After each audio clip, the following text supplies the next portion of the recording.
Back at it here on a Thursday. I'm glad you're here for the conversation.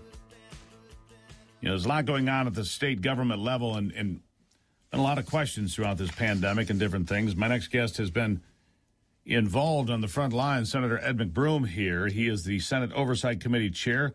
Senator, good to have you. Thank you for taking the time. Yeah, good morning, Steve. Thank you for having me.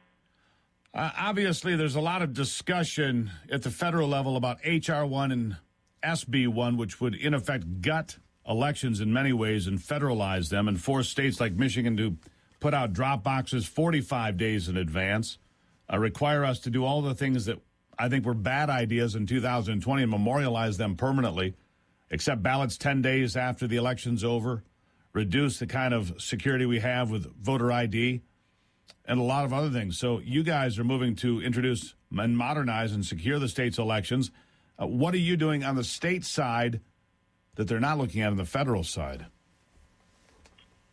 Well, I think that my committee's work in reviewing the previous election has generated a lot of good, positive ideas that come to us just from seeing where there were weaknesses and where we weren't as prepared to handle the changes that Props 2 and 3 forced us to make. So we're talking about reforms to how boards of canvassers operate, talking about reforms on protecting the integrity of the voter ID, some streamlining of the taking of absentee ballots at the prior to Election Day and on Election Day. So I think there might be some small overlap, but we're keeping this at the state level where I think almost everyone agrees it belongs. But if the federal government comes along and starts ordering states what to do, I mean, that'll create great disruptions. I'm hopeful that doesn't happen because I believe it would undermine the integrity of elections in the minds of many. Let me ask you this, because I've been asked this question too many times to count, but a court found that Jocelyn Benson had violated state law in the lead up to the 2020 election, and yet people say, what's going to happen? Because there doesn't seem to be any accountability, Senator, none whatsoever. What do you tell people? Well, when it comes to that kind of violation that she had and such, I mean, there's just typically not some sort of legal punishment that happens. That's a price that gets paid in the next election, unless there's, the will and enough frustration to either provoke the citizens to recall or the legislature to impeachment. And so she breaks the law. The court acknowledges she breaks the law. We all know that several things she did were probably outside the scope of her actual power. And we, the people, for whom we apparently have a consent to govern with those that do the governing, get snubbed. Nobody cares. Well, I don't think that's a fair evaluation, because the people, like I said, can do a recall or the legislature could do an impeachment.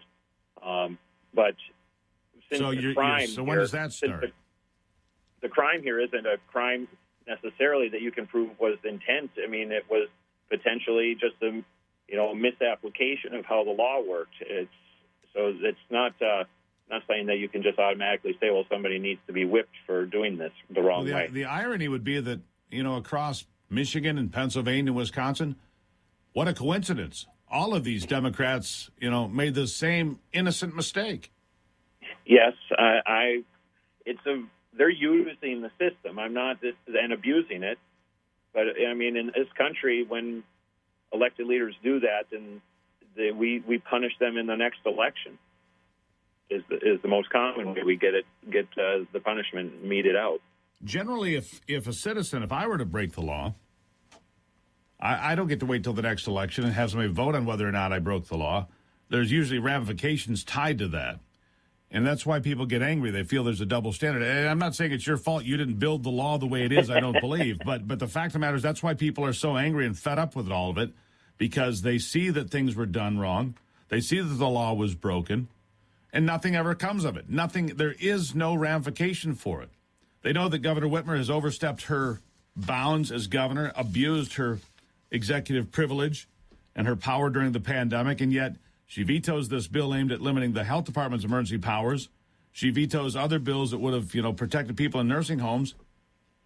And there's no recourse. What is the investigation into Governor Whitmer? Because much of what she did is similar to what happened in New York, except in Michigan, she paid nursing homes that couldn't pass a public health screening, that couldn't pass basic inspection. She paid those folks to take people that were COVID positive. And we don't have the numbers. I have no idea how many people died in nursing homes or long-term care facilities. There's no recourse. What do we do? Well, we were keeping exceptionally poor records, especially at the beginning. That's something my committee found right at the very beginning when we were challenging the nursing home policy, was that they didn't know. And we kept very poor records, and we didn't know how to count between what's a long-term nurse facility and a assisted living facility. So it was a real mess at the beginning. In the end, the crime that Mr. Cuomo is getting in trouble for is the cover-up. It's the lying about the numbers, and that's what's how would we know? We can't get Robert Gordon to testify. We don't know what the numbers are. We haven't been able to hear from him. Why not? I mean, and the questions continue. No. Suburban Showplace, we spent tens of millions of dollars to set that place up. TCF Center, tens of millions of dollars, and they were not used, and people were sent sick back to nursing homes. Yes, but when we investigated and brought Robert Gordon in, what we heard from is, we don't know the numbers either. We're getting them. And by the time they got their ducks in a row and knew how to report numbers and such, it was June. I mean, so I don't know that we'll ever have. They don't have the numbers to share with us either. So it's that kind of pathetic. Yeah, and this governor got high marks